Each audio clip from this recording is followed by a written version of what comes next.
కథలెన్నో చెప్పారు, కవితల్ని రాశారు, కాలాలు దాటారు, యుద్ధాలు చేశారు. ప్రేమలో తప్పు లేదు, ప్రేమలో వేల వేల వెన్నెలంతా మీద వాలి వెలుగునంత మోయమంటే నేను ఎంత రే.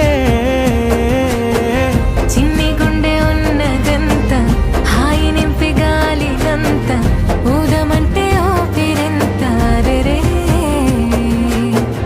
కళ్ళు రెండు పుస్తకాలు, భాష లేని అక్షరాలు, చూపులోనే అర్థమయ్యే అన్ని మాటలు.